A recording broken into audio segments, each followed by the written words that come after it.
नमस्कार दोस्तों, आपने ये चीज नोटिस की होगी कि कुछ लोग भीड़ भाड़ से दूर रहना चाहते हैं। अकेले में ज्यादा अच्छा लगता है उनको।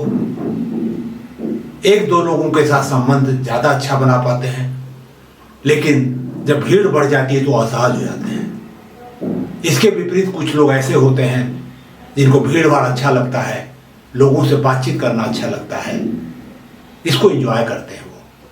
आखिर ऐसा क्यों होता है दोस्तों? अगर आप इसका कारण जानना चाहते हैं, इसके फायदे और नुकसान जानना चाहते हैं, तो आज का ये वीडियो आपके बहुत काम का साबित होगा।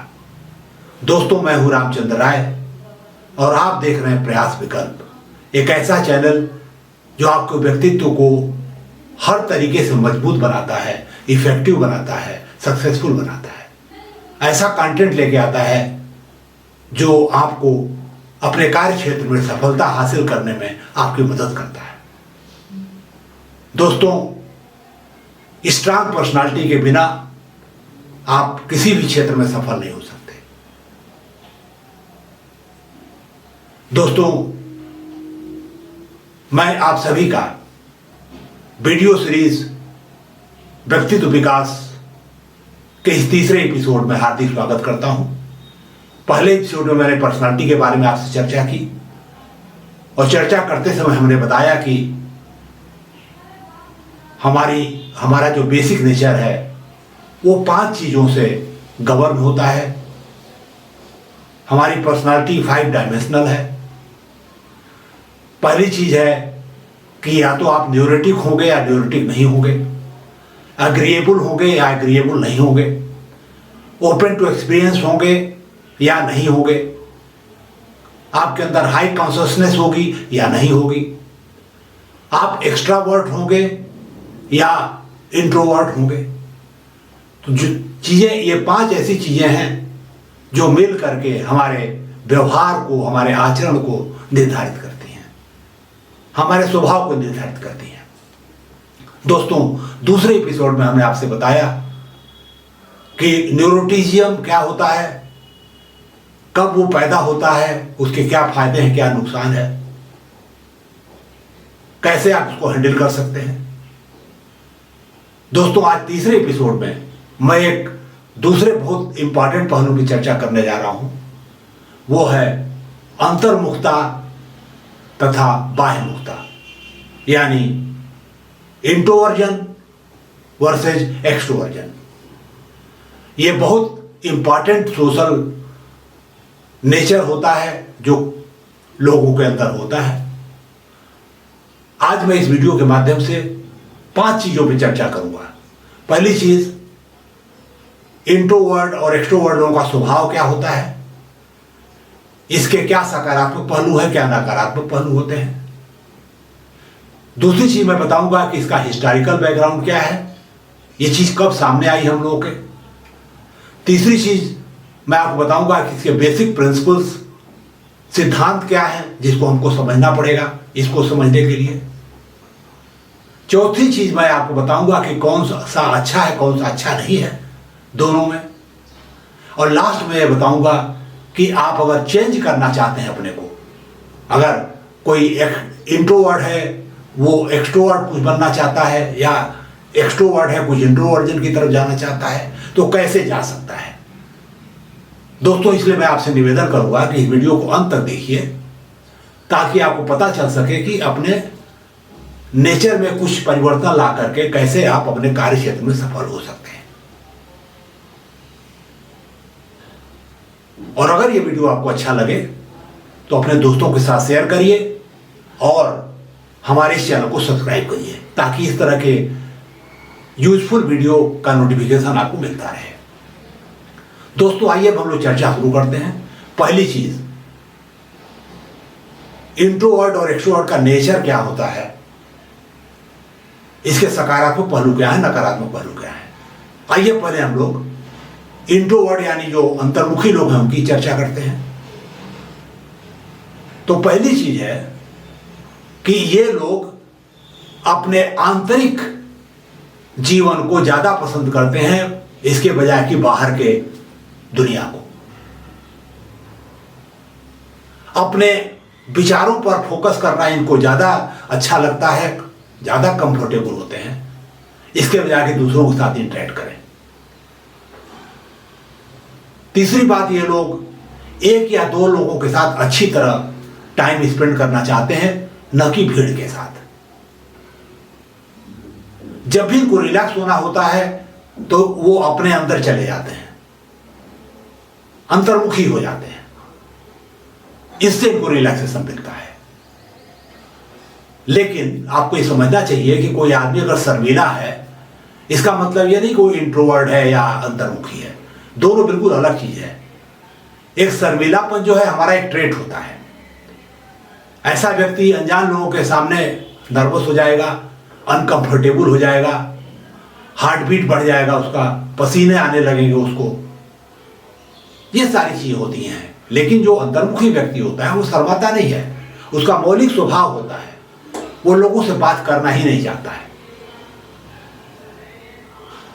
दूसरी बात यह है कि ये लोग अकेले काम करने में ज्यादा कंफर्टेबल होते हैं या ज्यादा से ज्यादा एक दो लोगों के साथ, भीड़ के साथ ये काम नहीं करना चाहते हैं। दूसरी बात है कि इनको कोई एकांत जगह चाहिए अपना फोकस बनाने के लिए, कंसंट्रेशन करने के लिए किसी भी मुद्दे पर। ये लोग रिफ्लेक्टिव नेचर के होते हैं, सोच विचार करने वाले लोग होते हैं, अपने बारे में जानकारी रखते हैं, अपने इमोशंस की इनको पहचान होती है। एक बात और होती है कि ये लोग निर्णय लेने के पहले दो बार सोचते हैं, समय जरूर लेते हैं लेकिन निर्णय अच्छा लेते हैं। ये लोग लिखते ज्यादा है, बोलते कम है, सुनते ज्यादा है, बोलते कम है। जैसा कि हमने बताया कि इनके बहुत ही कम फ्रेंड होते हैं लेकिन बहुत ही क्लोज होते हैं, बहुत डीप फ्रेंडशिप इनकी होती है। और एक सबसे बड़ी बात यह है कि ये लोग इमेजिनेटिव होते हैं, क्रिएटिव होते हैं, इनोवेटिव होते हैं, जिसकी आज समाज में बहुत ज्यादा जरूरत है। अब इसके सकारात्मक पहलू की बात करें, इस जो अंतर्मुखी लोग हैं उनके इस व्यवहार के, तो जैसा हमने बताया कि आज समाज को इनोवेशन की जरूरत है, चेंज की जरूरत है, क्रिएटिविटी की जरूरत है, प्रॉब्लम सॉल्विंग की जरूरत है। इसमें ये लोग बिल्कुल फिट बैठते हैं, इसके लिए ये सुटेबल है। दूसरों की मदद करने वाले ये लोग होते हैं, हेल्पफुल होते हैं, अच्छे श्रोता होते हैं, आपकी बात सुनते हैं, लोगों के कैरेक्टर को बहुत आसानी से जज कर लेते हैं, और जो भी इनका अपना पैशन होता है उस पर ये फोकस कर पाते हैं।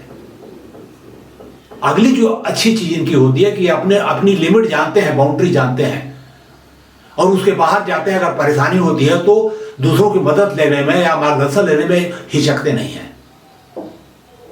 ईगो नहीं होता उनका इस बारे में। अगली चीज है कि ये लोग अपनी चूंकि नकारात्मक चीजों को, नकारात्मक भावनाओं को छिपाते नहीं हैं, इसलिए इनको स्ट्रेस कम होता है। अगली बात है कि किसी भी मामले में ये निष्कर्ष पे नहीं पहुंच जाते हैं तुरंत, बिना प्रॉपर सोच विचार किए हुए। अच्छी तरह सोच विचार करके ही कोई निष्कर्ष निकालते हैं। और अंत में जो सबसे इंपॉर्टेंट है कि लोग परसिस्टेंट है, लगे रहते हैं अपने काम में, फोकस्ड है, प्लान होते हैं। ये इनका स्वभाव है, ये सकारात्मक पहलू है इसके। अब कुछ इनके बारे में भ्रम भी है। कुछ लोग ऐसा मानते हैं कि जो लोग अंतर्मुखी होते हैं वो अनफ्रेंडली होते हैं। ऐसा बिल्कुल गलत है।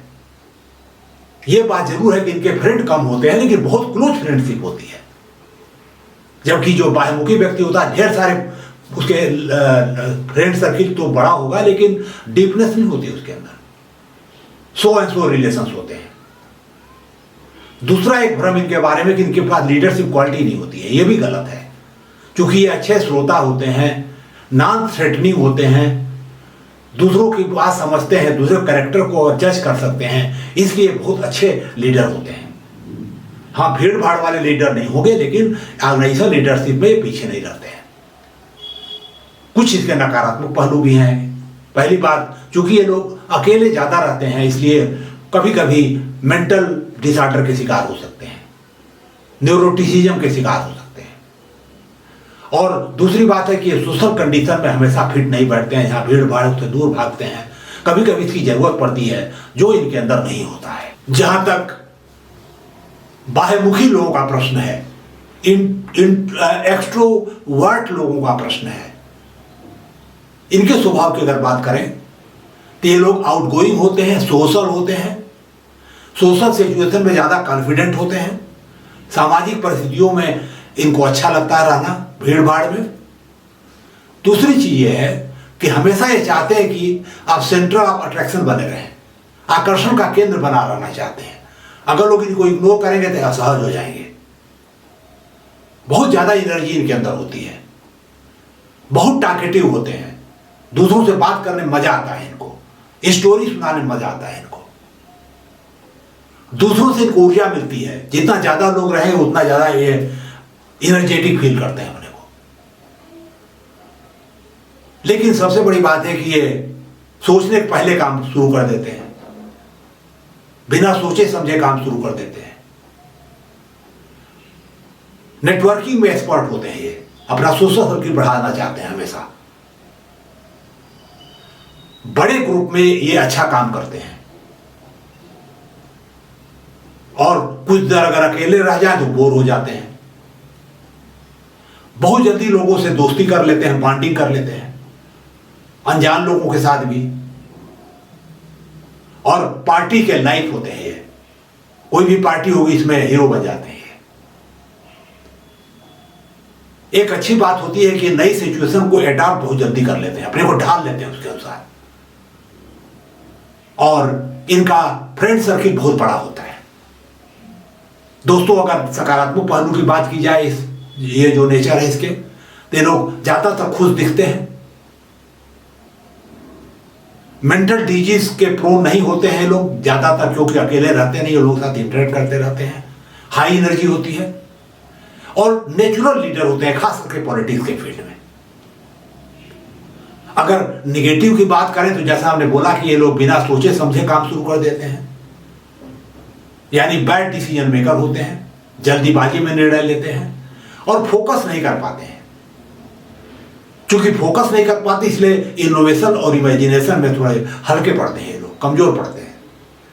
और जितने इंडिपेंडेंट प्रोफेशंस हैं उसमें ये फिट नहीं बैठते हैं, ये जनरल चीजें ज्यादा कर सकते हैं। दोस्तों, जो दूसरा पॉइंट है जिसको हमको जानना चाहिए कि इसका इतिहास क्या है, कब ये कॉन्सेप्ट सामने आया, कौन लाया और क्या बोला उसने। दोस्तों, सन 1920 में कार्ल जंग, जो एक प्रख्यात मनोवैज्ञानिक थे, उन्होंने इस कॉन्सेप्ट को दिया, पहली बार चर्चा की इसकी। उनका यह कहना था कि बाह्य मुक्ता और अंतर्मुक्ता, यानी इंट्रोवर्जन और एक्सट्रोवर्जन, हमारे पर्सनालिटी का एक फंडामेंटल नेचर होता है, हमारा फंडामेंटल नेचर होता है। उनका यह कहना था कि इसमें कंप्लीट चेंज पॉसिबल नहीं है। एक इंट्रोवर्ट व्यक्ति यानी अंतर्मुखी व्यक्ति पूरी तरह बाह्यमुखी नहीं बन सकता और एक बाह्यमुखी व्यक्ति अंतर्मुखी नहीं बन सकता, ये पॉसिबल नहीं है। उनका कहना था कि एक कंटिन्यूम है, एक स्ट्रीम पे एक्सट्रोवर्ट हो सकते हैं यानी बाह्यमुखी लोग होते हैं, दूसरे एक्सट्रीम पे इंट्रोवर्ट होते हैं यानी अंतर्मुखी लोग होते हैं। लेकिन ज्यादातर लोग इस बीच में कहीं रहते हैं, जो बीच का जो पॉइंट है उसका जो मीन जिसको बोलते हैं, उसके लेफ्ट और राइट में लोग फैले रहते हैं। कोई व्यक्ति ना 100% इंट्रोवर्ट हो सकता है, ना 100% एक्सट्रोवर्ट हो सकता है। और जो व्यक्ति बिल्कुल बीच में है लगभग, उसको बोलते हैं एम्बीवर्ट, यानी न इधर न उधर, जैसी सिचुएशन देखता है वैसा वो काम करता है।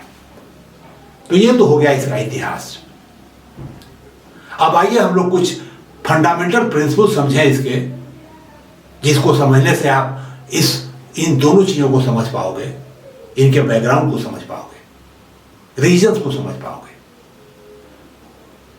तो पहली चीज आप समझिए कि अंतर्मुक्ता और बाह्यमुक्ता हेरिडिटी से आती है, जेनेटिक्स इसका बेस है, बायोलॉजिकल है ये। हमारे ब्रेन का कॉन्फ़िगरेशन अलग अलग होता है, रिएक्शन अलग अलग होता है। जो हमारे ब्रेन का न्यूरल नेटवर्क है वह एक्सट्रोवर्ट के केस में सोशल सिचुएशन में बहुत जल्दी एक्टिवेट होता है, स्ट्रॉन्ग रिएक्शन होता है उसका, और इंट्रोवर्ट के केस में कमजोर होता है। दूसरी चीज है कि जो हमारे ब्रेन का जो फ्रंटल लोब है, जो decision making, logical reasoning, problem solving, imagination आदि के लिए काम आता है,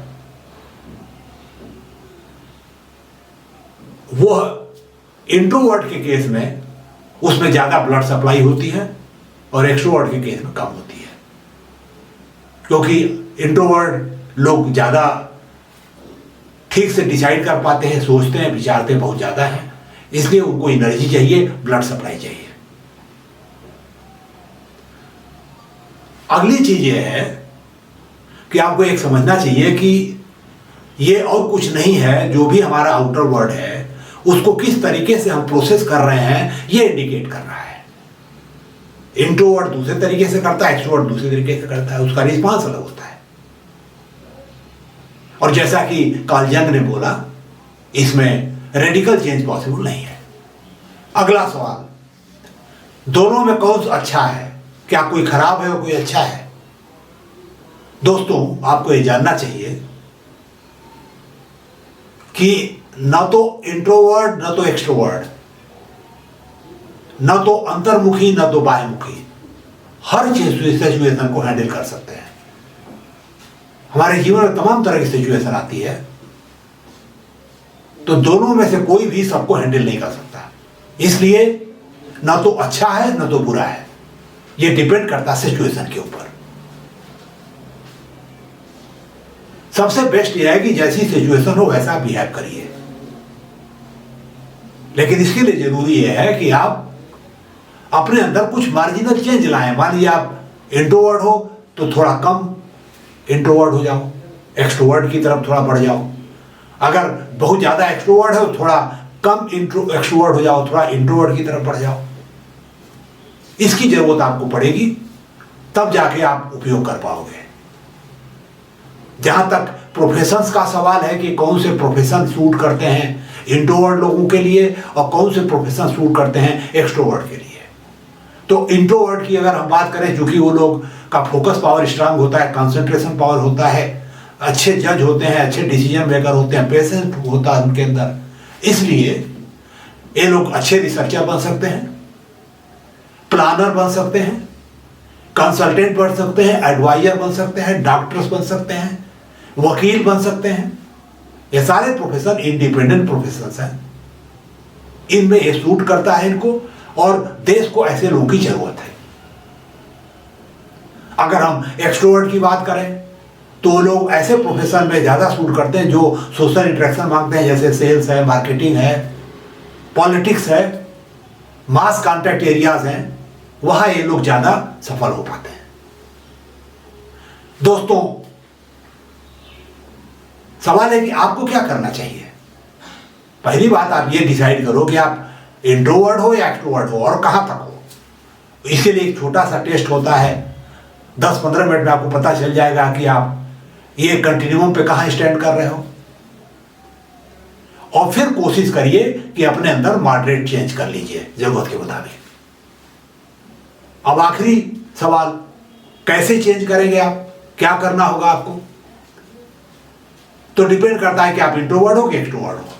अगर आप इंट्रोवर्ट हो यानी अंतर्मुखी हो और थोड़ा सा माइग्रेट करना चाहते हो एक्सट्रोवर्जन की तरफ, बाह्यमुखता की तरफ, तो पहला काम आपको करना पड़ेगा कि आप एक हॉबी एक्सप्लोर करिए, और उस हॉबी को फॉलो करने वाले जो लोग भी हैं उनके साथ इंटरेक्ट करिए। यह फोर्स इंटरेक्शन होगा, लेकिन धीरे धीरे आपको आदत पड़ेगी लोगों के साथ इंटरेक्ट करने की, ग्रुप्स में काम करने की, बड़े ग्रुप में काम करने की, क्योंकि हॉबी ग्रुप बड़े भी हो सकते हैं। दूसरी चीज, आपको थोड़ा सा फोर्स इंटरेक्शन करना पड़ेगा ताकि आपका इंटरेक्शन बढ़े, सोशल कॉन्टेक्स्ट बढ़े और आप थोड़े एक्सट्रोवर्जन की तरफ बढ़ो। जैसे एक बच्चा है, अगर माँ बाप उसको सोशल इंटरेक्शन के लिए इनकरेज करते हैं, रिवार्ड करते हैं उसके लिए, तो ज़्यादा पॉसिबिलिटी है कि वो एक्सट्रोवर्जन की तरफ थोड़ा थोड़ा जाएगा। जैसा हमने बोला एकदम एक्सट्रोवर्ट नहीं होगा, लेकिन हाँ थोड़ा थोड़ा जाएगा। लेकिन अगर निगेटिव एक्सपीरियंस होगा तो बिल्कुल नहीं होगा। अब मान लीजिए कि आप एक्सट्रोवर्ट हो तो क्या करना चाहिए आपको? चूंकि आपको अपने अंदर घुसने की आदत डालनी है, इसलिए पहला काम करिए, मेडिटेशन करिए, योगा करिए, अपने को फोकस करना सीखिए, खुद अपने थॉट्स के ऊपर, इसके ऊपर विपासना जैसे है, रिफ्लेक्ट करिए, तो आप थोड़ा थोड़ा करके अपने अंदर घुसने का प्रयास करेंगे। दूसरी चीज, कुछ समय अकेले बिताइए। कैसे बिताएंगे? पहला काम, आप प्राकृतिक माहौल में टहलिए अकेले।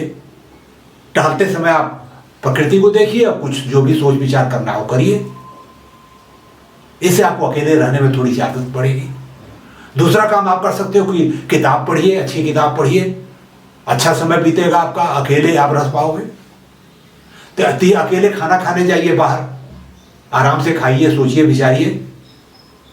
और तीसरी चीज जो आप कर सकते हो कि जर्नल लिखिए, एक डायरी लिखना शुरू करिए अपने बारे में, इसके बारे में, उसके बारे में। तो जितना ज़्यादा आप लिखोगे, रिफ्लेक्ट करोगे, उतना ज़्यादा अपने बारे में सोचोगे। तो दोस्तों, अगर आप ये एक्शन लेते हो तो निश्चित रूप से आप मार्जिनली इंट्रोवर्जन की तरफ बढ़ जाओगे। दोस्तों, मैं समरी के तौर पे, कंक्लूजन के तौर पे कहना चाहता हूं कि ये एक्सट्रोवर्जन और इंट्रोवर्जन हमारा बेसिक नेचर है, लेकिन हम इसमें मॉडरेट चेंज करके सेंटर में आ सकते हैं और सिचुएशन के अनुसार बिहेव करके अपने कार्य क्षेत्र में सफलता हासिल कर सकते हैं। दोस्तों, मैं आपसे चाहूंगा कि अपने कमेंट करके हमको बताइए कि आप इसके बारे में क्या सोचते हो, आप क्या महसूस करते हो अपने बारे में, और क्या करने का सोचा है आपने। दोस्तों, अगर ये वीडियो आपको अच्छा लगा हो, काम का लगा हो, यूजफुल लगा हो, तो इसे अपने दोस्तों के साथ शेयर करिए और हमारे चैनल को सब्सक्राइब करिए। एक बात और, हमेशा कोशिश करिए अच्छा पढ़ें, अच्छा सुने, अच्छा देखें, ताकि आपके अंदर बेहतर इंफॉर्मेशन जाए, आप बेहतर बने, आपका व्यक्तित्व बेहतर बने और सफलता का चांस बेहतर हो। दोस्तों, अगले वीडियो में मैं बात करने जा रहा हूं तीसरे 5 डायमेंशन का, जो 5 फैक्टर है उसमें का, जिसको बोलते हैं एग्रीएबलनेस। ये क्या होता है, इसका क्या इंपॉर्टेंस है, कहां कैसे सक्सेस में हमारी मदद करता है, इस पर हम चर्चा करेंगे। तब तक के लिए मैं आपसे विदा चाहूंगा। अपना ध्यान रखिए, स्वस्थ रहिए, खुश रहिए और अपने को बेहतर बनाते रहिए। दोस्तों, उम्मीद है कि इस वीडियो को आप ज्यादा से ज्यादा लोगों के बीच में शेयर जरूर करेंगे। बहुत बहुत धन्यवाद।